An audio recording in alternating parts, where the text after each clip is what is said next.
Do you find yourself prioritizing rest even more as you go forward? Yeah, I mean, today's optional for some people, and it's and light, optional and light. But for some of the guys, I think it's important because they play a lot of minutes, and the minutes are heavy, as you know, in the playoffs. It becomes physical and grinding, and so I think that just getting that rest is important. But I also think that it was important for the majority of the guys to get out there today and move around, and then really try to crank it up in the next 2 days. With Florida, you only played them 3 times this year. What, just thumbnail, cursory, what can you tell us about what to expect from Florida? Well, I mean, they've been a top team in the league. I've been playing for the Cup last year and finishing first in their division. They've been a top team in the league. They bring speed, they bring size, they bring skill and physicality. There's some similarities to Carolina in the way that they play and an aggressive mindset, and so some of that will be similar, I think, in preparation, but they're also a little bit different. So we're just getting into it now and just starting to get it to the guys and prepare them. Is that like a lot of video review and stuff with them as far as scouting? Does that start? It's a little bit of everything that has to go on with the game, from special teams to 5-on-5 to depth charts to everything. Just trying to goaltenders, and there's just a lot that goes into it, and so we chip away at it.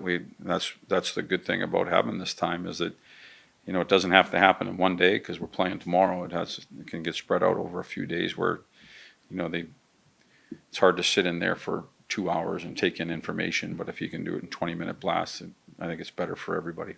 You mentioned special teams. Your power play obviously didn't score for 2 or 3 games in a row, and I think when we asked Trocheck about it in the post game, he took offense when we suggested the power play was in a rut. How did you view that period when the power play wasn't scoring those goals? Was it a rut or not? No, it wasn't a rut. We were playing an extremely good penalty kill, one that had been really good at what they had done for the entire year, and to think that we were going to score 3 goals a game, I think that's maybe the wrong thought process to have. You hope that the power play can make a difference in the series, and I think they did.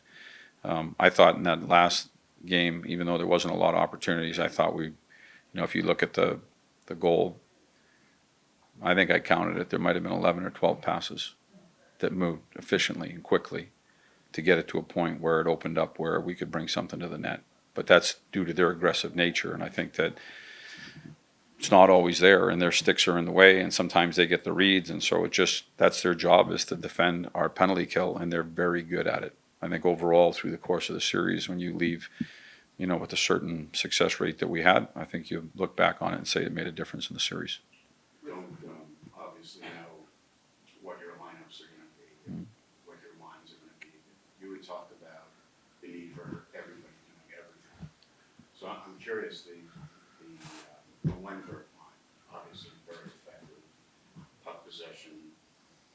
They don't give up much, but they don't score either. So I'm wondering, do they need it? If they're together, does that group need to find a way to complete the step and bring the puck to the net and score some goals? Be an offensive threat. Certainly like that, to have that balance and that depth offensively. You're right, those players are playing pretty good. I also think that the playoffs, if you can take it the distance, you're talking about 26 games, so maybe it's too quick to judge 10 games because they are playing well as to whether or not they're going to produce offensively. It's like the first game of Washington and getting that production from the Gaudreau line, and it's like the penalty kill that's able to chip in and score some goals, or it's the power play that can chip in and they can score some goals.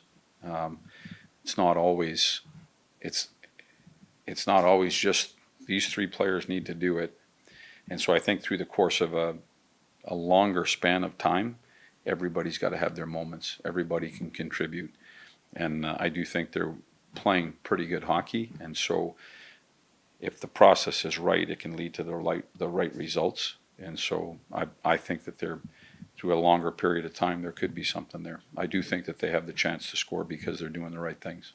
Capo in particular, is there a disconnect that prevents him from taking the puck from the wall to the net? Yeah. Finishing the play. Yeah, I mean, I think, when you're talking about that line, I think there's, they're all three are different. I think that there's all something that they could all do a little bit more or better or different that might help them, and those are the things that we talk to them about. Whether it be getting to an area or actually taking a shot or making the next play or whatever it might be. With individuals, I think that there's conversations that go on to try and get that to the next level.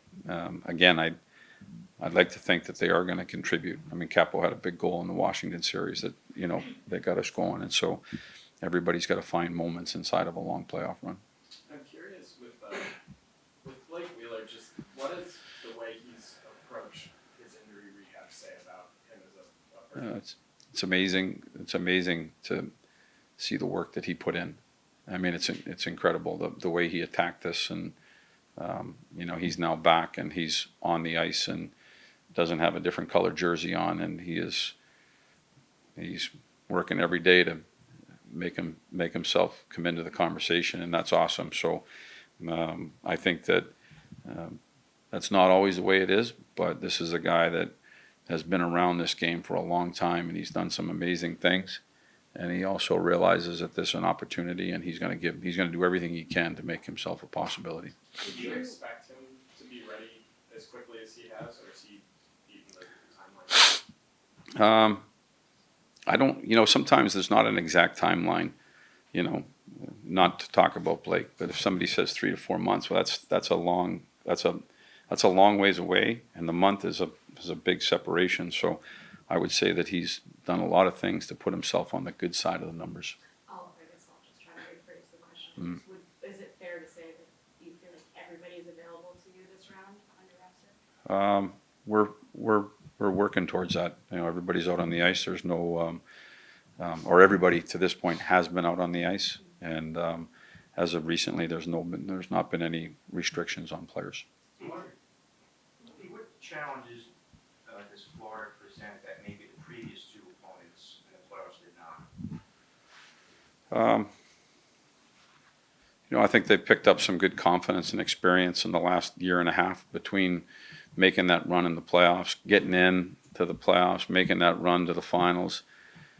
Certainly the year that they had winning their division, the tough division, there's lots of things that they do well. They've got a group that's been around and been there, done that, and confidence, I think, goes with that too. They're big, they're strong, they're physical, but I mean Carolina's a lot like that as well. They play a fast, physical, aggressive game. They're a little bit different in the way that they both play the game, but there are some similarities. Are they different physically? Carolina is a physical team, but is there a sense when you watch tape that Florida has a different type of physical when it comes to? I think with some players they do, yeah, but that doesn't. I don't want to sound like I'm slighting Carolina. Carolina had an unbelievable year as well, and they might do it a little bit differently, but every team's going to present different challenges, and so we just got to make sure we're ready. I wanted to ask about Goudreau. You mentioned him earlier. They're lining up the first goal of the playoffs for you guys. He did not have a lot of goals in the regular season, but he seems to be scoring in the playoffs. I know that there's more to it than scoring goals, but what does he do for you? I mean, what kind of a season and what kind of playoffs does he have? He's done well. He does really anything that we ask and everything that we ask, from playing different positions to penalty kill, blocking shots, hitting, biting. What he does, leadership in the room, things that you don't see. He brings an awful lot to the table. I never once, judged his season on whether or not he was scoring 15 goals or 20 goals. That's not how I looked at his season. He's a valuable person to our team. I'm sure that every player would like to feel that confidence offensively, but he brought so much to the table I don't think his game's changed in the playoffs I don't think he's doing anything different now. Maybe it's bouncing for him. Maybe he's got a little bit of confidence. Maybe it's playoff time and it's just elevated. I can't speak to why it's happened. I don't personally think that he's changed his game or he's doing anything different. But we need him to check a lot of different boxes, and he does that for us. Just now that you've had a couple of days to digest it, I'm sure when you're in it, you're wanting it. As far as feeling desperation in Game 6 like that, 20 minutes away from Game 7. But will you now look back on what that experience was, those 3 games, and try to channel that in the beginning of the next round? I know you talked last week about desperation being something that you can't force. And now that that feeling is there, do you think it sticks more? Which 3 games are you talking about? 4, 5, and 6, the last round. So, I mean, I'm always be honest with you guys. I liked 4. Well, I thought we could have, should have won the game. That's just me. 5, I was point blank with my impression of the game, and 6 was a pretty even game through 2 periods, despite of what might have been observed, like the scoring chances were that we generated, the ones that we gave up. It's a pretty close game, and then in the 3rd period, I thought we did the right things that kind of pushed that game our way. That's kind of yesterday's news. And I think in the course of a playoffs, you're going to find your team with some highs, and you're going to find your team with some lows, and you've got to figure out how to move on from those highs, and you got to figure out how to move on from those lows. All of it, I think, puts in a longer run, in a bigger picture, it puts some scars on you that I think make you tougher. It's naive to, just like the power play. It was naive to think that you're going to score 2 or 3 goals every single game. It's naive to think that we would win every game, and it's what you do after you don't have the success that you're looking for, and how you respond to things that I think makes you a little bit tougher. It gives you that what you need to continue to keep going and put you in situations down the road where you can recall and rely on the things that you've done already, and the situations that you've been in, the situations that you've been in. I think they make you they just make you a little bit tougher. Chris, Okay, last one. you coach against him a ton, obviously. What are the things that you've learned about him, just being on the other side of things and being the same day by day? He's a guy that makes a difference in a game.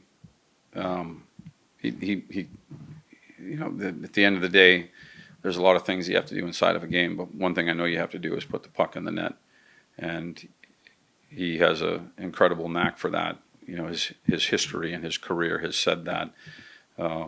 He also learned that in the biggest moments, some guys really step up and they're able to deliver what it is that can make a hockey game go your way, and he's one of those guys. He's been a great leader on this team, and we needed to have big performances in Game 6, and I thought he really delivered, and I think that says a lot about him as well.